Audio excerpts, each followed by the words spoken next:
ஒரே ஒரு இண்டிகேட்டர் வச்சு ஸ்டாக் மார்க்கெட்ல மில்லியன் கணக்கா பணம் சம்பாதிக்க முடியும் சொன்னா உங்களால நம்ப முடியுமா? இவனுக்கு ஒரு சீட் எடுத்து பாருங்க ஐயா, வெறும் பொய்யா சொல்லிக்கிட்டு தெரியலாம். சீட்டெல்லாம் எடுக்க வேணாம் ட்ரேடர்ஸ். இந்த சேனலை சப்ஸ்கிரைப் பண்ணிட்டு கூடவே அந்த பெல் ஐக்கானை மட்டும் பிரஸ் பண்ணா போதும் ட்ரேடர்ஸ். நான் இன்ட்ரோ வீடியோல சொன்னது உண்மைதான். ஒரே ஒரு இண்டிகேட்டர் ஓஹோன்னு ஸ்டாக் மார்க்கெட்ல வாழ்க்கை. அது எந்த இண்டிகேட்டர்னு தெரிஞ்சுக்கிறதுக்கு நீங்க ரொம்ப ஆவலா இருப்பீங்கன்னு எதிர்பார்க்கிறேன். அது ரொம்ப சிம்பிளான இண்டிகேட்டர் தான். ஏன்னா உங்க ட்ரேடிங் செட்டப் எவ்வளவு சிம்பிளா இருக்கோ அவ்வளோ பவர்ஃபுல்லா உங்களால ட்ரேடிங் எடுக்க முடியும். கடுப்பாக வேணாம் ட்ரேடர்ஸ், அதுதான் உண்மை. No suspense. அந்த indicator name simple moving average. Hello எங்க பாஸ் பண்ணிட்டு அப்படியே ஸ்கிப் பண்ணிட்டு போக பாக்குறீங்க? ஸ்கிப்பெல்லாம் பண்ணாதீங்க, ஃபுல்லாக பாருங்கள். அப்போ தான் வந்துட்டு இந்த இண்டிகேட்டர் எப்படி வந்துட்டு ஒர்க் ஆகுது, அதோட ப்ராபபிலிட்டி எப்படின்னு உங்களுக்கு ஃபுல்லாக தெரியும். என்னடா இவன் பைத்தியமாக இருப்பானா, அவன் கேன் சாட்டு அப்படி இப்படின்னு சொல்லிட்டு புது டூலை பற்றி டிஸ்கஸ் பண்ணிட்டு இருக்கானுங்க. ஒரு லேகிங் இண்டிகேட்டர் கொண்டு வந்துட்டு இதுதான் வந்துட்டு பவர்ஃபுல்லான ஒரு இண்டிகேட்டர்னு சொல்கிறான் நீங்கள் நினைக்கலாம். பட் இன் ரியாலிட்டி இதோட பவர் வந்துட்டு இப்போ வர எந்த புது ட்ரேடருக்கும் தெரியறது இல்லை. நானும் அப்படித்தான் இருந்தேன். நானும் நிறைய இண்டிகேட்டர் நிறைய செட்டப்லாம் நான் ட்ரை பண்ணேன். லாஸ்ட்டாக செவுத்துல அடித்த பால் மாதிரி திரும்பி ஒரிஜினல் பொசிஷனுக்கு வந்துட்டு இந்த இண்டிகேட்டர் யூஸ் பண்ணிக்கிட்டு இருக்கேன். ஆல்மோஸ்ட் எல்லா பெரிய ட்ரேடர்ஸும் அவங்களோட ட்ரேடிங் செட்டப்ல இந்த சிம்பிள் மூவிங் ஆவரேஜ் கண்டிப்பா வச்சிருக்காங்க. உதாரணத்துக்கு பார்க்கணும்னா யூஎஸ்ல ஆலிவர் வேல், மார்க் மினர்வினி, டேவிட் ராயன், ஆலிவர் கெல் இவங்கெல்லாம் ஒரு பெரிய ட்ரேடர்ஸ். மில்லியன் கணக்குல வந்துட்டு ஏர்ன் பண்ற ஒரு ட்ரேடர்ஸ். நீங்க யூடியூப்லயோ இல்ல கூகுள் சர்ச் பண்ணா இவங்களை பத்தி நீங்க தெரிஞ்சுக்கலாம். அது மட்டும் இல்ல, இந்தியால பார்க்கும்போது Malkans view, power of stock, pivot call இவங்களும் அவங்களோட ட்ரேடிங் செட்டப்ல இந்த simple moving average one of the இண்டிகேட்டரா யூஸ் பண்ணி தான் ட்ரேடிங்கே எடுக்கிறாங்க.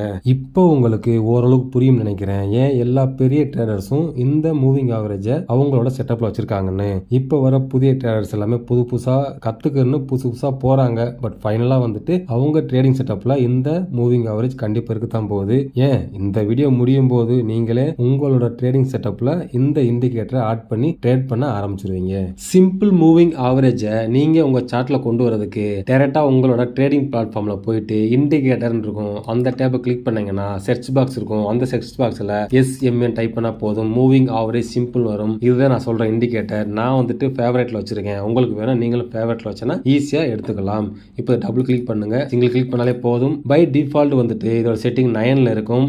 இது ஒவ்வொரு ட்ரேடர்ஸும் அவங்களோட பேக் டெஸ்டிங் ஏற்ற மாதிரி அவங்க இந்த வேல்யூ வச்சிருப்பாங்க. பட் நான் ப்ரிஃபர் பண்றது 20 மூவிங் ஆவரேஜ். மோஸ்ட்லி எல்லா ட்ரேடர்ஸ் யூஸ் பண்ற காமன் மூவிங் ஆவரேஜ் வந்துட்டு இந்த 20 மூவிங் ஆவரேஜ், அதுக்கப்புறம் 50, அதுக்கப்புறம் 100, 200 இதுதான் வந்துட்டு மோஸ்ட்லி எல்லாருமே யூஸ் பண்ணுவாங்க. இப்போ நான் 20 மூவிங் ஆவரேஜ் நான் உள்ள சார்ட்ல கொண்டு வந்துட்டேன். ஓகே, இது எப்படி வந்துட்டு நம்மளுக்கு ஒர்க் ஆகுதுன்றத நம்ம பார்க்கலாம். ஃபார் எக்ஸாம்பிள், ஒரு ஸ்டாக் வந்துட்டு ட்ரெண்டிங்ல இருக்குன்னா அந்த ஸ்டாக் வந்துட்டு 20 மூவிங் ஆவரேஜை கிராஸ் பண்ணியிருக்கணும். கிராஸ் பண்ணியிருந்தா அந்த ஸ்டாக் வந்துட்டு ட்ரெண்டிங் ஆகிட்டு இருக்குது, அப்வர்ட் டைரக்ஷனில் போகுதுன்னு அர்த்தம். இப்போ நீங்கள் இந்த இடத்துல பார்த்தீங்கன்னா இந்த இடத்துல ஒரு பெரிய ரெட் கேண்டில், அதுக்கப்புறம் வந்துட்டு RSI 40 வந்துட்டு டச் ஆயிருக்குது. நம்மளுக்கு இப்போ RSI தேவையில்லை, பட் சும்மா உங்களோட அண்டர்ஸ்டாண்டிங் பர்பஸ்க்காக நான் சொல்கிறேன். அதுக்கப்புறம் வந்து பார்த்தோன்னா ஸ்டாக் வந்துட்டு 20 மூவிங் ஆவரேஜை கிராஸ் பண்ணிட்டு மேலே போயிருச்சு. அதுக்கப்புறம் பார்த்தோன்னா ஸ்டாக் இங்கேருந்து ஒரு ரேலி ஆல்மோஸ்ட் ஒரு 24,850 ரீச் ஆகிட்டு அதுக்கப்புறம் 20 மூவிங் ஆவரேஜில் ஒரு ரீடெஸ்ட் பண்ணிட்டு மேல போயிருக்கு. அதுக்கப்புறம் வந்து பார்த்தோன்னா கீழே பிரேக் அவுட் ஆயிருக்கு. இப்போ வந்து பார்த்தோன்னா மறுபடியும் ஸ்டாக் வந்துட்டு 20 மூவிங் ஆவரேஜை கிராஸ் பண்ணி மேலே போயிருக்கு. சேம் இங்க இடத்துல ஒரு ட்ரெண்டிங் லைன் ரெசிஸ்டன்ஸ், அந்த ரெசிஸ்டன்ஸை ரியாக்ட் ஆகிட்டு கீழே வந்திருக்கு. மறுபடியும் 20 மூவிங் ஆவரேஜை சப்போர்ட் எடுத்துட்டு மறுபடியும் ஒரு ரிவர்ஸ் டு ட்ரெண்டிங்ல ஸ்டாக்கு அந்த இண்டெக்ஸ் மூவ் ஆகுது. ஓகே, இது வந்துட்டு சும்மா ஒரு ஓவர் வியூ தான். எப்படி வந்துட்டு சப்போர்ட், ரெசிஸ்டன்ஸ், அதுக்கப்புறம் வந்துட்டு ரீடெஸ்ட் பண்றது, ரெசிஸ்டன்ஸ் பண்றதை பத்தி ஒரு கிளியர் வியூ உங்களுக்கு கொடுத்துருக்கேன் நான். இது ஸ்டாக்ல எப்படி ஒர்க் ஆயிருக்குன்றதை நம்ம தெளிவா பார்க்கலாம். இந்த 20 மூவிங் ஆவரேஜ் ஒரு ஸ்டாக்ல எப்படி பெர்ஃபார்மன்ஸ் பண்ணிருக்குன்றதை பார்க்கறதுக்காக BSE ஸ்டாக் நான் செலக்ட் பண்ணிருக்கேன். கரண்ட் அந்த ஸ்டாக் 20 மூவிங் ஆவரேஜ்க்கு மேல ட்ரேடிங் ஆயிட்டு இருக்குது. இதுக்கு முன்னாடி இந்த ஸ்டாக் எப்படி பெர்ஃபார்மன்ஸ் பண்ணது பார்க்கலாம். ஏப்ரல் 2023ல பிரேக் அவுட் கொடுத்திருக்கு. பிரேக் அவுட் கொடுத்ததுக்கு அப்புறம் ஒரு ஸ்மால் ரீடெஸ்ட் பண்ணிருக்கு. இப்போ ஒரு இன்வெஸ்டரோ இல்ல ஒரு ட்ரேடரோ இந்த ஸ்டாக்க ஒரு 460 rupees பை பண்ணியிருந்தாருன்னா இந்த ஸ்டாக் எப்படி ட்ரெண்டிங் ஆயிட்டு மேல போயிருக்கும் பாருங்க. 460ல பை பண்ணது போகுது, இங்க ஒரு 1400 திருப்பி வந்துட்டு ஒரு ஸ்மால் புல் பேக், அதுக்கப்புறம் மேல போகுது ஸ்மால் புல் பேக், அகைன் மேல போகுது ஒரு ஸ்மால் புல் பேக். 2600 இந்த ரேஞ்சை வந்துட்டு இந்த ஸ்டாக் டச் ஆயிருக்கு. அப்படி பார்த்தா எவ்வளவு பர்சன்டேஜ் ரிட்டர்ன் பார்க்கலாம். 460ல பை பண்ணியிருந்தாங்கன்னா அவங்களோட ரிட்டர்ன் வந்துட்டு ஒரு 2600 வரைக்கும் போச்சு. ஆல்மோஸ்ட் ஒரு 450% ரிட்டர்ன் வந்துட்டு எடுத்துக்கலாம். இது எப்போ வரைக்கும்னா டிசம்பர் 2023, ஏப்ரல் இருந்துட்டு டிசம்பர் 2023க்குள்ள அவங்களோட ரிட்டர்ன் வந்துட்டு ஒரு 455% வந்து இன்க்ரீஸ் ஆயிருக்கும். 1 லட்ச ரூபா போட்டிருந்தாங்கன்னா 4.5 டைம்ஸ் அந்த ஸ்டாக்கு வித்தின் இயருக்குள்ளேயே வந்து ரிட்டர்ன் கொடுத்துருக்கு. இது ஒரு ஸ்டாக் நான் பார்த்திருக்கேன். நீங்க நினைக்கலாம் பிஎஸ்சி வந்துட்டு ஒரு மோனோபோலி, என்எஸ்சி ஸ்டாக் மார்க்கெட்ல இன்னும் லிஸ்ட் ஆகவே இல்லை, அப்ப இது பெட்டர் பெர்ஃபார்மன்ஸ் கொடுத்துருக்கும், இதை வச்சு நான் ஏமாத்த பார்க்கறேன் நீங்க நினைக்கலாம். அதுக்கு பதிலாக நான் இன்னொரு ஸ்டாக்கை நான் காட்டுறேன். சுஸ்லான் எனர்ஜி வந்துட்டு கரண்ட்லி 20 மூவிங் ஆவரேஜ்க்கு மேலே ட்ரேடிங் ஆகிட்டு இருக்குது.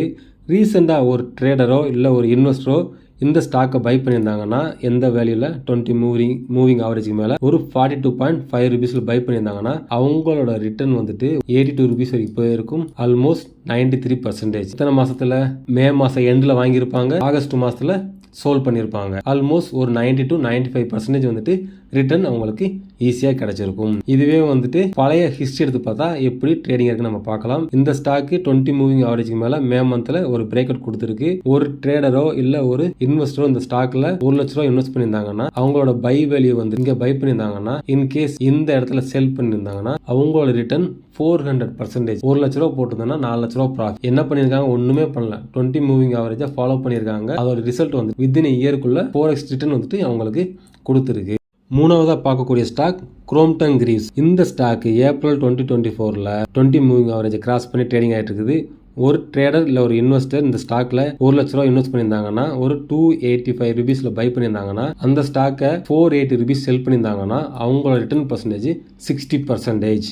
இந்த 3 ஸ்டாக்ல நம்ம வேற எந்த இண்டிகேட்டரும் யூஸ் பண்ணவே இல்லை. ஒன்லி 20 மூவிங் ஆவரேஜ் மட்டும் தான் யூஸ் பண்ணியிருக்கோம். இந்த 20 மூவிங் ஆவரேஜ் யூஸ் பண்றதுனால எவ்வளவு பெரிய பெனிஃபிட் வந்ததை நம்ம பார்த்தோம். இந்த 3 ஸ்டாக் ரிசல்ட்டை பார்த்த உடனே இந்த இண்டிகேட்டரை யூஸ் பண்ணிட்டு நீங்கள் ட்ரேட் எடுக்க ஆசைப்படுவீங்க.